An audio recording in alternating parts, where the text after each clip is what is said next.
Good morning, Wendy. How are you today? Good. How are you? Good. I'm so glad that we are coming together today on the Opportunity Knocks podcast. hmm And I am grateful that you said yes to joining me and that you contacted me through Instagram and we became instant friends. I think that must be why they call it that. No, Seriously, right? honestly, Instagram, I was not, uh, uh, I just really had a hard time diving into Instagram. I will leave it at that. But I've met such amazing people, obviously, you being one of them, and made really amazing connections that I'm just so happy that I'm there because it's just been amazing. And it's mostly women. And it's just, I think, been an amazing time for women on that platform. So, Well, I think that Instagram is a whole animal, right? And so we know that it isn't for everyone, and it is a lot of work. It's not just fun, and it's not just a little portfolio of your, sort of what would we call it? Like I sometimes call it like scrapbooking, yeah. that or Pinterest pages. It's sort of like a coiffed Pinterest a little bit. Yeah. Yeah. But anyways, today, guys, on Opportunity Knocks, I am joined by Wendy Tamis Robbins, who is not only an author, she just released her book yesterday called The Box. And let me see, it's an invitation to freedom from anxiety. And who right now doesn't have anxiety on some level, let's face it, during hmm our pandemic?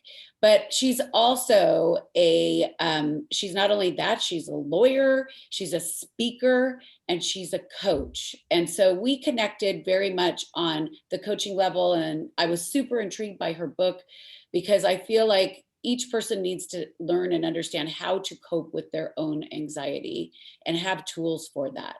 So, what would be great, Wendy, is if we could get started and actually talk just a little bit about, yourself and your journey, because, when we talked on the phone, it was so easy for me to buy into what you've experienced and how you came to The Box, the book that you created around anxiety. Yeah, sure. So, I'll start right back at the beginning because that's where the name came from. So when I was 6 years old, I had my first panic attack, and my parents had just bought a new refrigerator and put that big cardboard box in the living room for the kids to play in. And I was the only one that actually used it. And I wasn't so much as playing as I was hiding, really. And because my home life was volatile at times. And so I could hear people screaming and dishes breaking and things like that on the outside of those walls. And so when we got rid of that box, I really metaphorically brought that box with me. As I got older and my anxiety grew, those walls just grew taller and thicker. And it wasn't until my mid 30s that I really had this moment where I was in this dark box, literally, and a light went on. And I saw it now not as a safe place, but really as a prison that I had Mhm. created. My life had become so small and limited that I had a choice at that point to either stay, because I had some sense, whether it was a false sense of security or not, it did provide some level of, feeling some sense of comfort because I had been there for so long, or trying to find my way out, not knowing what that would look like, what that journey would look like, and what my life would look like on the other side. If there really was a place for me with, on the other side of my anxiety and panic attack disorders that I had had for almost, ultimately when I came out, like 40 years. So it's interesting. So, now that you've sort of claimed this and understand that during that time from 6 years old to how old were you when you claimed, like you really, it's like in your 30s? In my 30s, when I realized it, it took me another decade to really drill down. And I call myself now free from anxiety because it doesn't control me anymore. I still have normal levels of anxiety, as everyone does, right? And you never want to hope that it goes away entirely, because then when it comes, you think it's all over, right? You failed in some way. But no, now I feel like I'm free. So Oh, that's yes, six to beautiful. like I would say 6 to like 43, you know? Wow. So, when you describe like sort of being caged in this box, like what were some tools that you worked with that unbeknownst to you were actually survival tools to make it through these anxious emotions? Yeah, so initially I adopted, as most of us do, right? Destructive perfectionism, Mm, people pleasing. It's that moment as a child, right, where you abandon yourself and you start to try and gain the acceptance of everyone else, right? Especially your parents and your teachers and all of that. So at the beginning, what I thought was helping and creating this picture perfect facade on the outside to hide what was going on the inside, I got a lot of positive feedback, right? I was mm, a straight A student. I was an all-star athlete. I got a scholarship to an Ivy League school. I went to law school. So from the outside, I was like, oh, I really have it together. yeah. And then in the shadows, there was just all of this, destructive behavior really is Mhm. what was happening on the inside. So to get through, um, it, I was really, Ever- I mean, Did your parents ever recognize it or take you to therapy, or was that frowned upon, or was that something that you had ever thought about?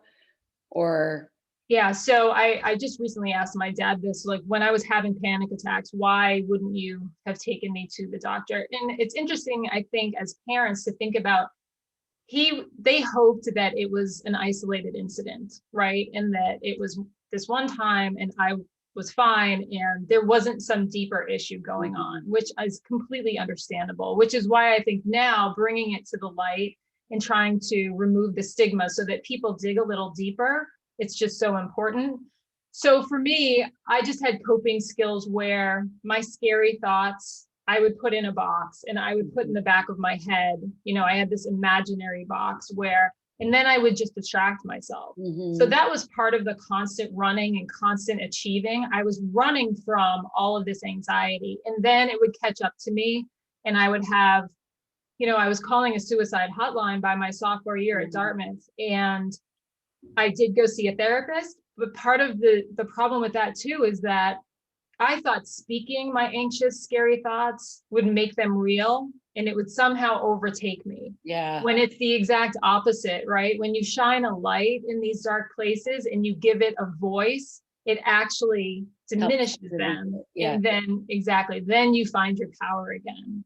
Mm. So it took me a long time to figure that out. So therapy really didn't work for me. I would Do read you a think lot it of, was trust? Do you think, in your case that you had trouble, like when you went to go see a therapist and for you to voice it, would you say that you were actually an introverted child or quieter or adolescent or teenager for that matter?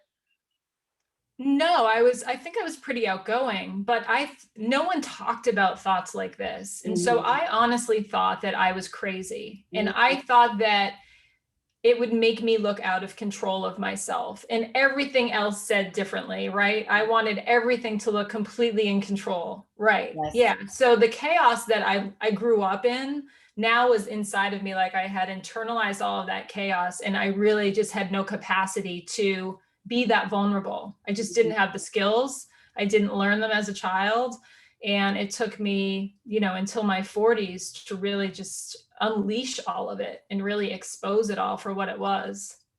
Yeah, that's amazing. And I mean, I really acknowledge you for taking these things that you experienced and creating a tool and a book for people to basically be able to process more easily what they're experiencing. So when you say you're free of anxiety, or it's not free of anxiety, what did you call it? What was the term? Well, yeah, I consider myself free of anxiety, not because I don't experience anxiety anymore, but because it doesn't control my life. It doesn't control Exactly. me.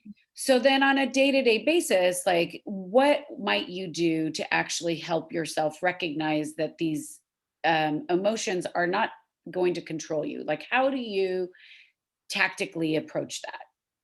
Yeah, so I call it the 3 R's. It's first recognize, then reduce, then refocus. Mm. So, and I've done the whole process, which was going back and healing all of the things, all of the open wounds that I had as that child. And that's sort of the process that I go through in the book.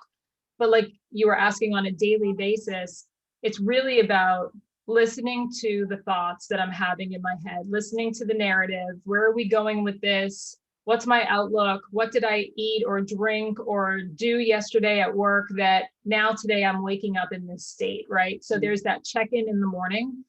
And there's also something that I do that I really believe in that's called future selfing. Oh, yeah. And so a few years ago, I had created in a meditation my avatar, right, who I named Anna. And it's really a picture of my highest self. And I think about that every morning and trying to embody that, like what she feels like, what other people feel like in her presence. You know, who do I really want to be and become? Yeah. And so I have a very clear vision of that because I really want to live consciously every day, moving the needle to become that person. And so that's another check-in that I do in the morning. And I also recognize that, and I just learned this recently, that women wake up with the highest levels of cortisol in their body, which is our stress hormone, right? Mhm. Whereas men wake up, they have the highest levels of testosterone in their body at that point. So they can go work out, do whatever they want to do with it. So some days, if I am just in an anxious state in the morning, just knowing the biology of my body or checking in on what I did yesterday, that is so empowering to me versus feeling completely out of control. Like, how did I get here? There's something wrong, right? Then you're just focused on the problem. So if I do that check-in in the morning, I go through my routine after that, which I really thrive off of. You know, hot water with lemon, things like that, that are feeding me and feeding. Rituals. Yeah, Yeah. exactly. And then I check in throughout the day. So I have my meditation, I have my exercise where I can metabolize all of that. It's really just this primal energy that I know is in me, and it can come out as anxiety, or it can come out in my workouts, or I have to do something with it. And then, like I said, I check in throughout the day. I just, because as a lawyer, I can have, as you know, you're just going, and then suddenly you're just reacting, responding to things without even thinking about it. And you can feel that stress level just Coming up. exactly. Mm-hmm. So I always teach people to recognize it. Think about, okay, like, let's just stop and take a pause for a minute. Where's my mind going? What is my narrative of the rest of the day? Do I feel like I have no time left? Am I running out of time? Am I never going to get to this? You know, are things kind of spinning out of control? And it's really just a rest and reset every few hours. And then even in my chair, I can just do a nice close my eyes meditation, you know, stretch out things. It's all about here for me, like to stretch everything out and then just start again, and just making sure that I'm checking in on a, you know, a few hourly basis, doing that throughout the day. I mean, that's just like my daily routine. There's obviously, Yeah, I'm sure. But I think these are, you know, they sound so simple, right? But they are. However, Mhm. I think the key thing that you're talking about, recognizing, right? And allowing yourself that space to actually feel it and sit into it and not be afraid of it, right? Exactly. Right. Yep. And Yeah. kind of naming it, because if we don't do that, then, you know, it overcomes us, right? Right.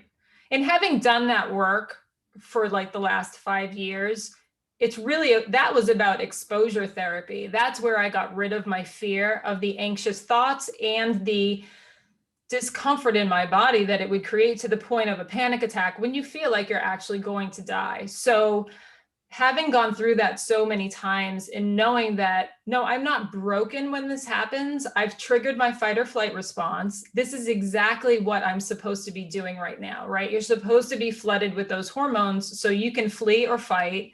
Your focus is supposed to narrow in on the threat. It all makes sense to me now. And that was so empowering because it Yeah. sort of lifted this burden off of me, thinking that I was broken the whole time. So Mhm. now that I see that and I have specific skills around how to diffuse that in the moment and live through it, there's just no fear. It really is about being in a growth mindset versus a fear mindset, right? Now I feel like I can, any door is open to me. Before I was in this place of pure resistance. I would just say no to everything because I knew it would cause me anxiety. And that's where that tiny box came from, you know?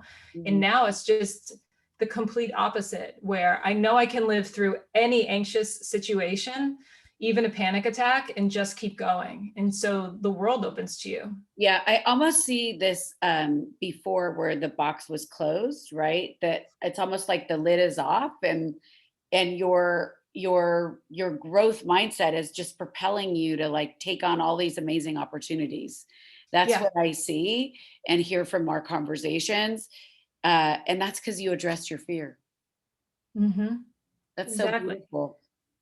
It's so amazing you say that too, because in the chapters of the book, it starts like that. It starts Oh, as a doesn't it? cardboard box, and then it goes to a box with a beautiful bow, which is the perfectionism, and then Mm. the bow falls off, and then the top of the box comes off at the end. It's Oh my that gosh, that's progression. so weird. I haven't even read your book. You had a complete vision right in Oh, front of everybody. well, you know that people have said that I have my intuition's pretty clairvoyant sometimes. So who knows? Amazing. Yeah. But I do love those metaphors, and I love giving a visual to emotions, and I think that's a great, like, just a great way to kind of, and I love that it's a story of you. Mm, yeah, I like the imagery too, because it's so much about awareness, right? And being in that box and being just led and motivated by fear, because you just don't have that level of awareness yet. You just don't know. And then once that light goes on, you're in that box and you can see the walls, and then you can start to see where your boundaries are. Like, where are those Absolutely. lines that you've drawn? You don't even know that they're there if you haven't shifted your awareness to at least find them and then test them and push them and expand your world. Yeah, I completely agree with you. It's interesting. You talk about, sort of the light going on. So tell me a little bit about, you know, obviously you are this overachiever, perfectionist, and then, your world opens up and you start to really understand who you are, but you're in this world as a lawyer every day, right?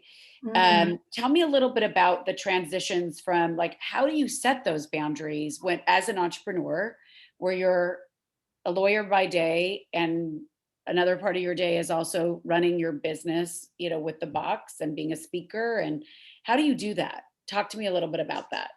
Yeah, I think it's important. I always keep my values are number one. Am I spending enough time with my family? Is my work-life balance balanced? And also the priority of my mental health. I mean, there's always that draw to go back to the box. Like, my final chapter is called The Breadcrumbs. Mm. There's always going to be those breadcrumbs in those difficult days where you can feel overwhelmed. So it's really about checking in with myself constantly and really, but in terms of like opportunities, I don't want that to mean mediocrity. Like, oh, this is okay. We'll just do this today because I don't want to push it. Maybe I'll get anxious if I go here, or it's still really about driving, but driving from a place of self-love, like not self-flagellation, Mhm. like I'm still Absolutely. very driven and looking for new opportunities, new ways to push both my legal practice and my coaching and writing business. But also, and that's part of the preparation, right? Just getting prepared and then sort of having that release, that surrender, to Mm. also remove the barriers so that when that opportunity does present itself, you're not so strung out and overbooked already that you're able to receive it. So I think there's a lot of those, like, yeah, just keeping your values, you're That's prioritizing awesome. yourself so that you're open to it when it comes. Yeah, and I think that when you're talking about that constant alignment and constant awareness and constant self-reflection, that all comes from choice, right? Mm-hmm. You're making decisions based from your value set. And it Right. doesn't mean that we don't sometimes make the wrong decision or that Mm-hmm. it doesn't lead us into anxiety, right? But Mm-hmm. like you said, if you're making choice from that place, you are that much more aligned and ready for that opportunity to come. Right. Right. And then I don't regret it. I don't feel like I did it for the wrong reason. Even if I fail, I know that it's a growth opportunity, right? There's so much right now for me in this growth phase around, well, what about this? What about this? What about this? And just trying and trying and trying all of these new things, not quite knowing what's going to fit or what's going to work. But it's really about, oh, this one worked a little bit. So now let's move into that space and see how, this whole thing looks There's a new to lot me of now. unknown. There's a lot of unknown. Right. Yeah. Right. Which is very difficult with anxiety because anxious minds want black and white. Yeah. Gray used to be a very anxious place for me. So it's a very different mindset now to be available for that, like available. Like free to flow fail. into it, like the freedom of flowing into it and not knowing versus, Right. yeah, exactly. I always picture it. People say it's like skiing, like the fall line and skiing, you have to have that trust. And then the universe comes and lifts you like your skis do. I love that metaphor, but I also think of it like being in the way or in a rushing river. And I can't see all of the stones that I'm walking on. And it's not even that it appears to me when I'm standing on one stone. I have to trust enough to start my momentum forward, and then that stone comes up and carries me forward. That's how I sort of feel like I have to trust it and move myself forward, and then it will rise up to meet me. Yes, because if we don't actually trust, then we can't receive, right? Exactly. Right. So it's an interesting thing, but I'm curious to know, tell me, when you talk about values, what would you list as your top 5 values?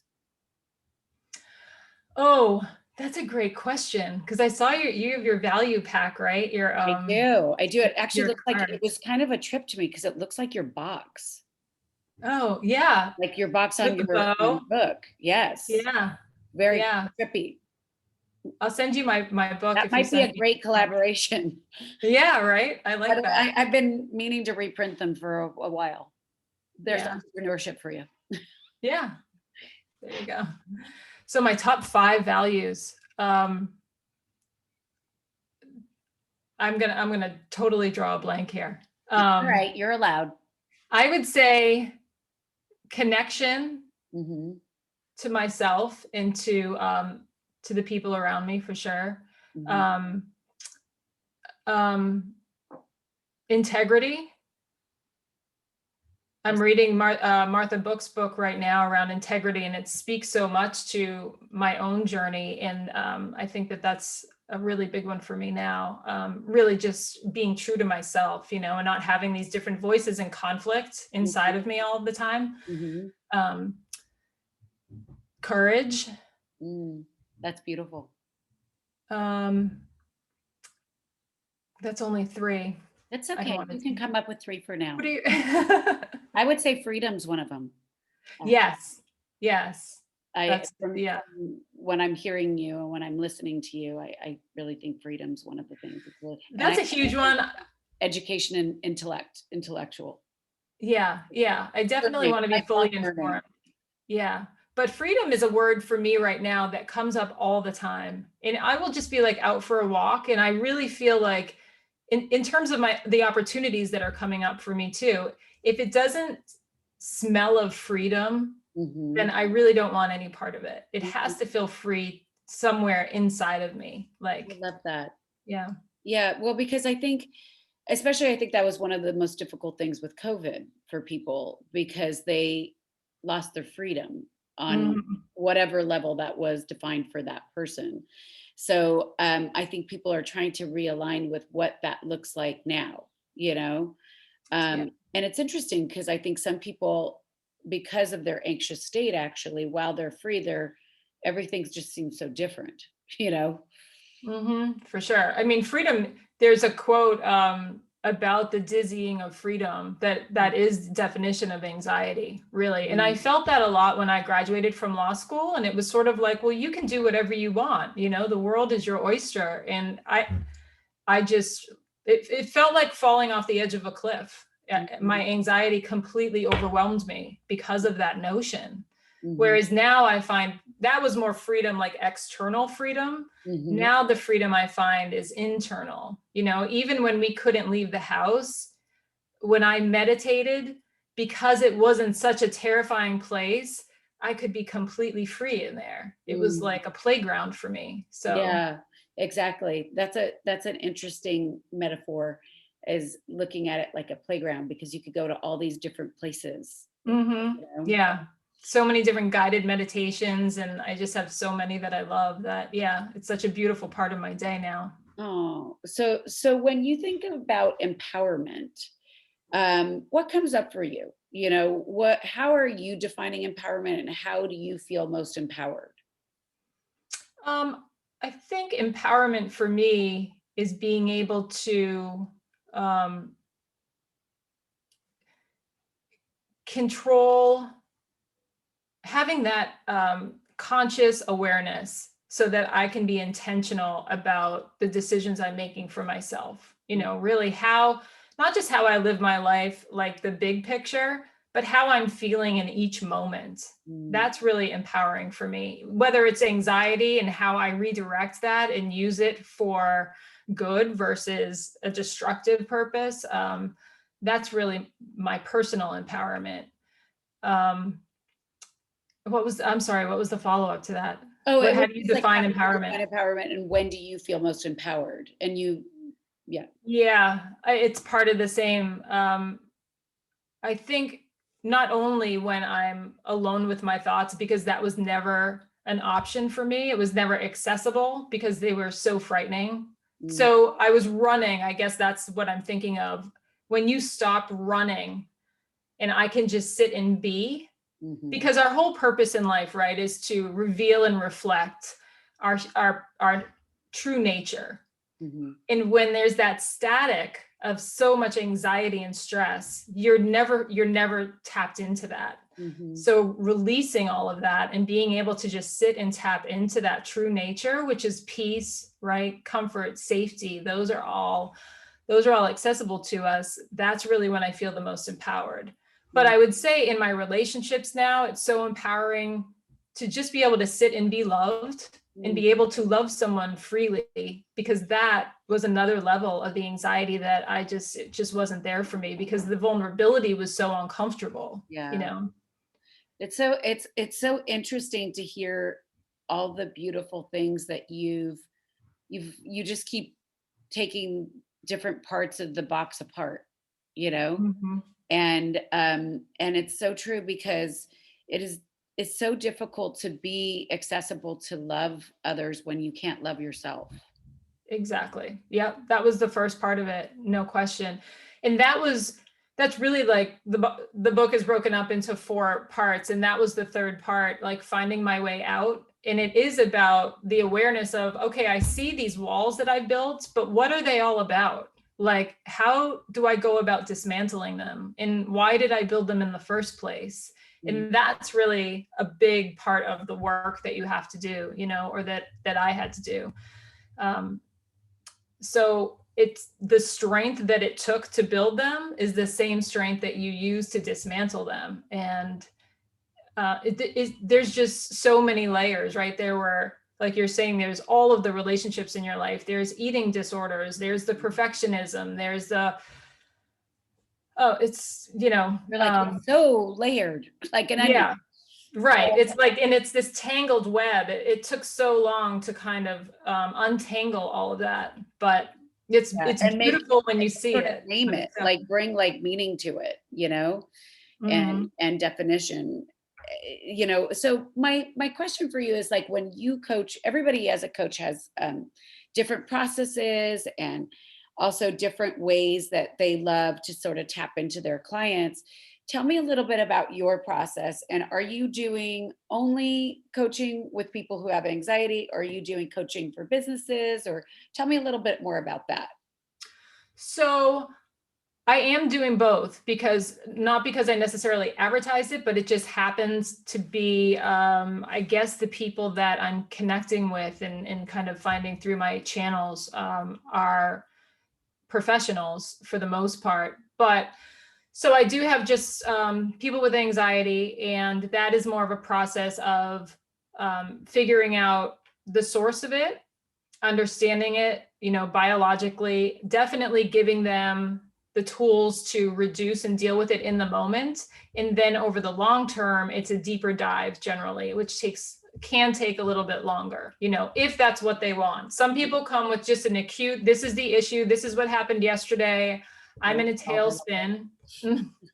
Yeah, I had one of those yesterday. I'm just in a tailspin and I'm triggered. There are a lot of people that get triggered. And so the anxiety is hard to deal with. So we work with strategies that can diffuse those triggers in the moment, and then different mindsets to choose going forward when you're triggered again.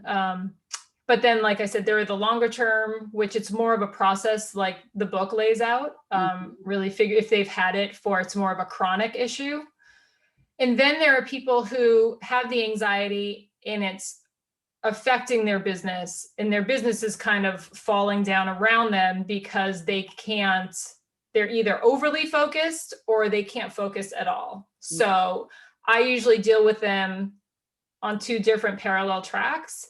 And a lot of the business stuff is around scheduling, prioritizing, delegating, finding time and space in that schedule to then find time to prioritize working on the anxiety. Because if you don't do one, you can't really do the other, Absolutely. Well, yeah, because usually everything that we do it's just like the set of dominoes, right? It's all integrated.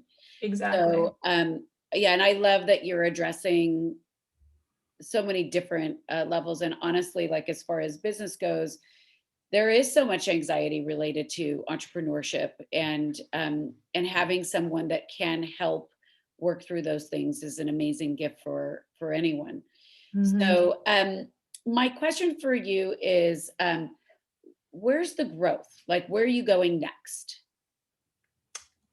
It's a great question. For me, it's I want to keep it fluid because I really believe now in, like I said before, removing the barriers just to open myself up to the life that's waiting for me. I love that idea that this big, beautiful life that I can imagine kind of in a woo-woo way is already out there. It's already happening. It's just for me to find my way there. And I want to make sure that I'm integrated, like I said before, too, as one of my integrity, as being one of my values, that I want to stay the path. And so I don't want to have specific business goals, or, I mean, I do, but I want them to be not as rigid so that I can't see other beautiful things coming into my life along the way, too. So specifically, I have 3 follow-up books that are more, smaller, more practical books, called Pretty Panicked, Pretty Peaceful, and Pretty Powerful, Oh, that's cool. to really dive into anxiety, and then we'll be pretty panicked, strategies and things like that are really just geared to the anxiety and panic attacks. And then another one around meditation and yoga, and the other one will be around nutrition and fitness. So those are in the works now. A podcast in the fall for sure. And then just expanding my coaching as that continues. So that's pretty much that platform. And my speaking, I've been doing a lot of speaking with law firms and professional organizations. And then there'll be a college tour in the fall when the kids go back to school, because that's such a vulnerable population. Yes. So yeah. Are you working with a sort of a speaking agent, or are you managing all that yourself? That right now I'm managing all myself. Okay. Yeah. Yeah. Good for you. Well, that's another job. I'm like, yeah, just another layer of the things that you want to do. So I love that. But tell me a little bit about, like, when you decided to write a book and come out, it's really like it's in some ways an anthology of your own life story, right? Or biography. So tell me a little bit about that. Was the process long? Was it short? Did you get stopped sometimes in sort of getting your own way, or how? Tell me about that. Yeah. So I started thinking about writing a book like 4 years ago, and it started as just my blog posts, because that was the first time I really started writing, and it was called 1,000 Ways to Fail. And Like that. I was finding that I was enjoying it, but I was still struggling with anxiety. And I was like, I just can't be true to what I'm writing if I'm still not completely whole myself. That's what I felt like. I felt like I still had pieces that were shattered that needed to be put back together. Mhm. And so I started meditating on that. I took a course called The Quest by Martha Beck. I couldn't get that word out of my mind. And so I Googled it, and Deepak Chopra and Martha Beck were doing a course called The Quest, and I took it. And that's when I had a meditation around the little girl in the box. And it was this aha moment for me that if I was going to find my way out of, find freedom from anxiety truly, I was going to have to go back to that little girl and go through and find all of those pain points in my past, all of those open wounds, and really kind of reparent her. Yeah. And I just knew I would have to write about it and just have that cathartic outlet for my own, to save myself, really. That's where it started. And I still had that other project in the background. And then I realized about halfway through, and because I was going through the process of healing myself, it took a little bit longer. It wasn't this perfectly set out chronology. But that goes back to what you're kind of saying about wanting to flow. It's almost like you're in it. You're already doing it. Right. Exactly. Yeah. So then about halfway through, I saw this process unfolding, and I thought, I've gained so much from this already. I really just wanted to share it, thinking if this just helps one other person, there's this process that they can not only see themselves in my relatable stories if they have anxiety as well, but there's this process here that they could go through themselves to find, to find their own freedom. And then it also became, I started talking to other people about it. And if people weren't going through some anxiety on their own, they all had a loved one, somebody that they knew that had that issue. And it's really difficult for people who don't have it to understand what's going on. And so I felt like the book provided this window into the mind of somebody has debilitating anxiety, and then what it takes to, find their way out and heal all of that. So did you work with a writer's coach, or did you work with a group of writers to help you, or you were just sort of writing on your own? Yeah, no, I wrote it on my own. Wow. And then I had an editor or two after, but the process was just mine. I just sat for hours on weekends, and, being a lawyer, I know how to sit for 8 hours and just read or write. So I had that skill. Yeah. So that was a transferable skill that I brought to the process. But yeah, so I just wrote and wrote and wrote and healed myself, and then thought, okay, let's, start editing and revising and see if this could be something that others could benefit from. That's beautiful. I love that. I love hearing that. And I love that it was a journey of the self. It really was. And how cathartic and healing it was for you. So Yeah, beautiful. it was. Yeah. Well, I would love for you to leave our audience with anything specific that you would love for them to know about where to reach you, or anything that you might have coming up that you want to share with them. Where do they purchase your book? All those amazing things. This was amazing, Wendy. I really appreciate it. Yeah, it was great. It was such an honor to be with you. I love your platform so much. I mean, it's such an amazing time for women too. And the empowerment that you're providing for women and bringing us all together. I'm really humbled. So thank you so much. Well, I just feel, I feel honored that you shared your story with me. I really do. And I feel like it's interesting when somebody approaches you on Instagram, you're not always sure. And like you said, you make friends. However, I felt like almost like a kindred connection with you. So it's been beautiful. I appreciate that. Yeah, absolutely. Me too. So the book is anywhere books are sold online. Good. So that's easy to find, the box. And then on Instagram, I'd love for, were you going to say something? No, I want them to see your cover so that they can visually see it. Can you show? Oh, do you see it? Yeah, there it is. That one right there. It's hard to find. Yeah, it's over my shoulder. There it is. I just got that about a week ago. Very excited. So Instagram is just Wendy Tamis Robbins with underscores in between. Yeah, I'd love to connect with people on Instagram. It's been great for me so far, and I love the connections that I've made.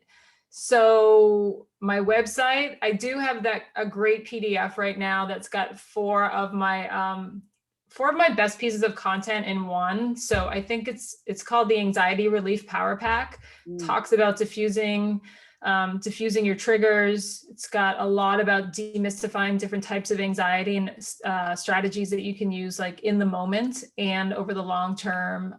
And it's got a manifesto in there that I wrote specifically for professional and moms. Yeah, it's kind of like a women's manifesto. So I think it's inspiring, hopefully. And I'm so sure that's it's at inspiring. wendytamisrobbins.com. Okay, perfect. Yeah. And I just want to thank you for your time today and just remind everybody that Opportunity Knocks every week we feature different female entrepreneurs about making, creating, taking, and evaluating opportunities.